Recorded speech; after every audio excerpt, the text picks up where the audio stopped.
giving you prepping advice you should never listen to.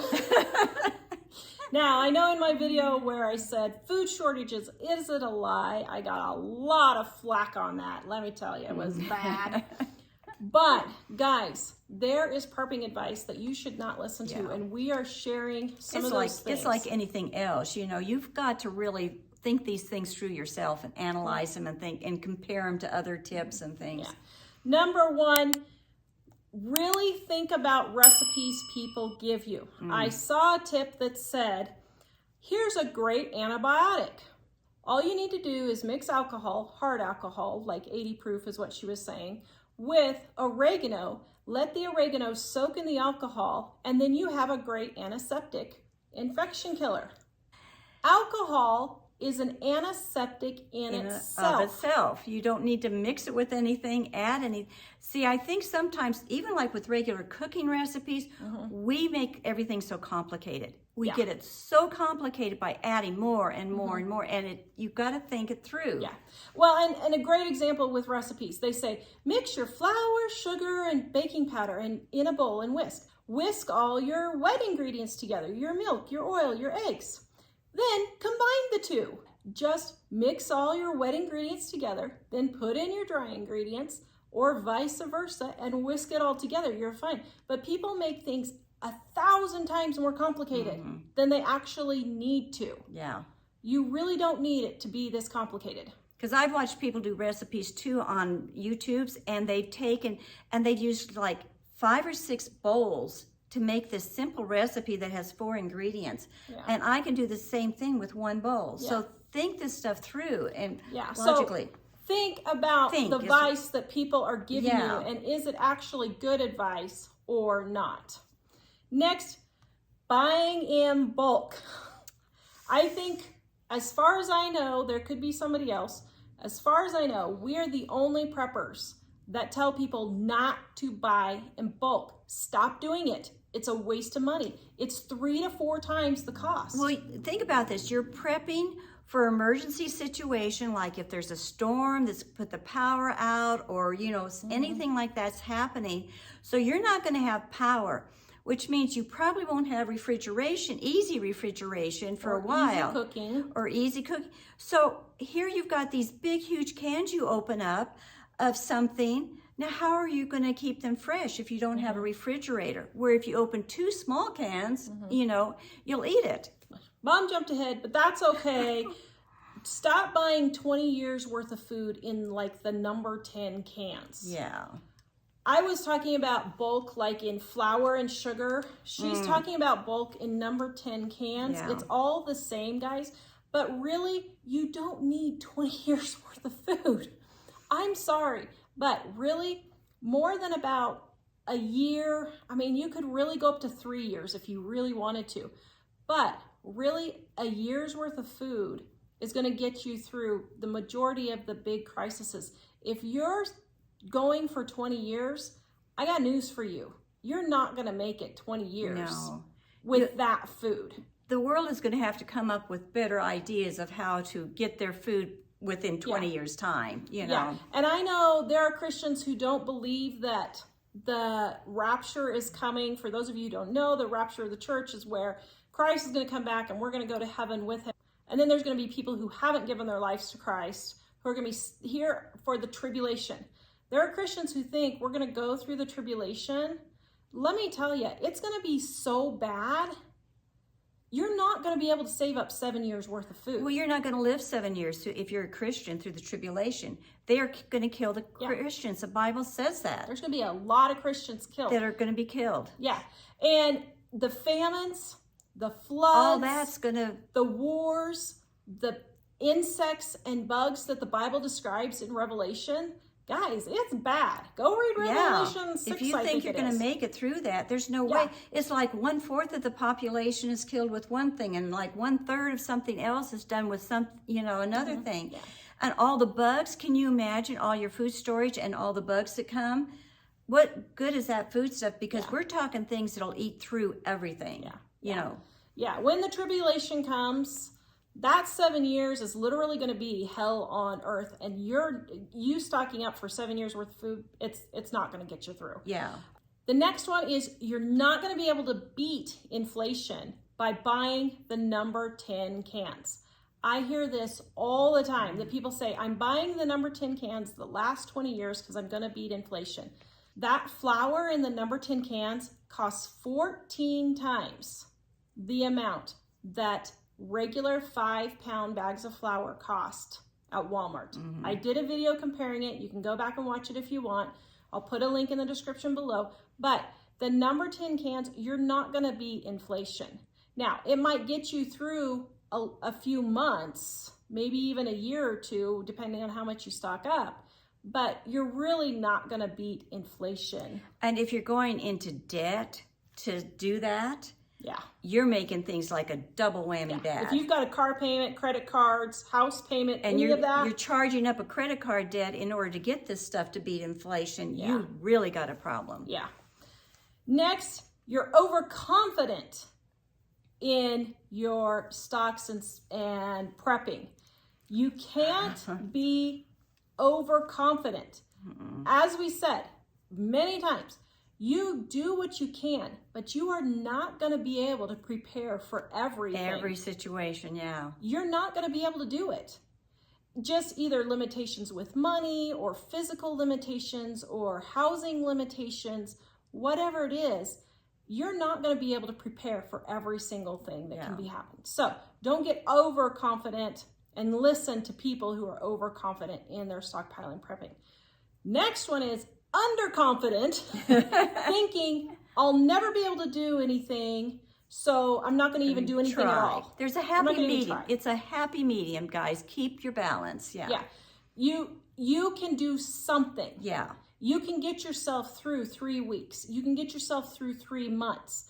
But do something, even if it's just buying 5 cans of food a week. It's $5. It's still $5 with all this inflation that's going on right now. It's still just $5 for 5 cans of pears and peaches at my local store. So, and even if it goes up, okay, 4 cans. Get yourself 4 cans. Yeah. But you can do something. Yeah. So I want to know in the comments if you guys feel overconfident or underconfident in your prepping, or if you're just like, you're doing pretty good. Next one is being scared all the time. Oh. This is a huge one in the prepping community. Now, I do not fault these preppers at all. Why? Because this is what people want. People want to be scared, and this is what they click on, and this is what they watch. And those preppers are getting paid to do that, and that's their job. And I don't fault them at all. But I'm telling you, you have to stop being scared of everything. Yeah. You cannot do all of this and worry about World War III, famine, hurricane, tornado, whatever the next crisis is, no fertilizer, food plants burning down, all of this stuff. You can't keep yourself in constant worry all the time. When you're afraid, we've talked about this before, your mindset shuts down. That section of your mind to logically think and figure out what can I do in this crisis situation does not work. And you'll be in horrible shape, worse shape than anything if you let fear. That's why the Bible talks over and over again, do not be afraid, do not be afraid, because your whole body, every part of you, when you have fear, you become ill quicker sometimes, you know. I mean, I could just go on and on what fear does to a person's body. You need to keep your wits about you. I don't care how much prepping you've done or whatever. If you don't have your wits about you and you can't think through logically and figure out, okay, I've got this problem, what can I do right now to fix it? You're going to be sunk. And fear will not allow you to do that. Yeah. Next one is bad food preservation advice. Now, I know we're going to get a backlash about this one too, because I one time did a video 3 years ago where I told people canning doesn't actually save you money. Whoa, did I get the backlash. But guys, it doesn't. By the time you have to buy the jars, buy new lids, Buy the fruits and vegetables because 95% of the people don't have the space to grow a significant amount of fruits and vegetables. The same is with freeze dryers. Now, I know freeze dryers are recommended by a lot of preppers. I totally understand. They get a kickback when they're doing it. It's part of their business. I'm not faulting them for that. But unless your debt is completely paid off, your house is paid off, no car loans, no student loans, no credit cards, no nothing, and your retirement is 100% funded, you do not need to be buying a $3,000 freeze dryer. $2,500 freeze dryer. You just don't. You are not going to save enough money that it is worth going back having food for 25 years. So when you listen to food preservation advice, make sure that it's something that you can actually do. Now, if you have a 2-acre garden and you have all the canning jars you want in the world and you like canning, go for it. That's totally fine. But the majority of Americans can't do that. And a lot of people feel guilty because they can't go and grow all their own food and can it. Stop feeling guilty. Just go to the grocery store and buy what you need. Yeah. It's not going to really cost you any more. It'll probably be a lot less. Yeah. Oftentimes people think baking their bread from scratch saves them a whole bunch of money. It really doesn't. By the time you do the ingredients and figure out the time it takes for you to do it, you know, I had my own business. I could spend 30 minutes working my business and I would make way more than I would take doing that, you know, making that bread and with the ingredients. So take your time and add all the ingredients up and figure out, is this going to save me money? Is it going to save me time or whatever, you know? And two, along with this, you can do too much preserving. For example, I don't quite know why everybody is taking their rice and pouring it into different containers and things like that, you know, like bottles and jars and stuff like that. I think they do it to get rid of the bugs, but there's a lot of if they're doing it for bugs, that's fine, but there's other ways to do it, you know. I'm sorry, but people are canning flour. Don't waste canning jars on canning flour. Yeah. Use it to can things like chicken or beef or even fruits and vegetables, but not flour. Well, the thing too is a lot of them are vacuum sealing their rice, and it's you don't need to, and vacuum sealing their beans and things like this. These things are long term anyway. So vacuum sealing them, save the vacuum sealing for the other things that you can really need it, you know, and that type of thing. Take the energy that you would use to vacuum seal and dry can, all of that stuff, and sell something you have, or go get another job so you have more money to get your debt paid off. Yeah. Because getting debt free is more important than canning your food. Yeah. And people don't keep that perspective. Also, the food that you're preserving, make sure it's something that's going to last, your family really will eat, and that type of thing. Because don't waste your time, energy, canning jars and all that on preserving stuff that's only going to last a couple of months. Or that you're like rhubarb. If your family does not eat rhubarb, don't waste your time, you know, preserving it. Well, and I went to a garage sale last year, and there was green beans from 1980. Okay, I'm at a garage sale, and look what I found. So it looks like 1980, and it's food that is still canned. Oh my goodness, that is crazy. They look like they're actually in pretty good shape. I don't think I'd try it. I don't think I would try it, but they look like they're in good shape. Wow. Yeah. And there was a lot of them. Yeah. And I was like, oh my goodness, this woman did all this work, and 40 years later, nobody's eaten it. Yeah. So make sure you're going to eat it and use figure out how much you actually use for canned peaches. You know, how much do you actually use?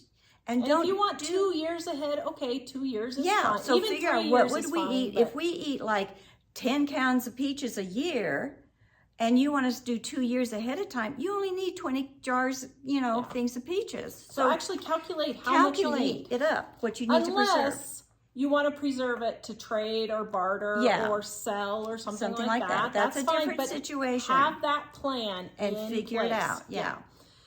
The next advice is don't buy things like KoolAid. People say, Tara, why do you recommend things like KoolAid and Gatorade? It's nothing but sugar and it's a huge waste. Listen, if you get some sort of virus or bacteria, and how do I delicately say, you're going to be spending all your time in the bathroom, you're going to need to rehydrate people. And just plain water can sometimes make people really, really sick. That's why we recommend, and other people recommend, something like KoolAid, Gatorade, something like that to help rehydrate people. The next thing is sugar.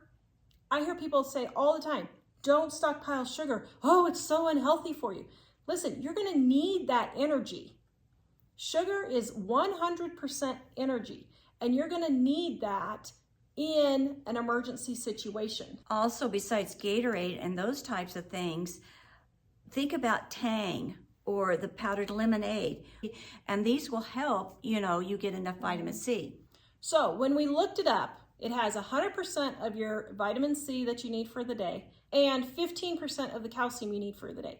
Vitamin C is really important, guys. You don't want to be getting old diseases that are gone, like scurvy, back because you're not having any vitamin C at all. Yeah. So I know we get criticized for recommending these things all the time, but you really do need them.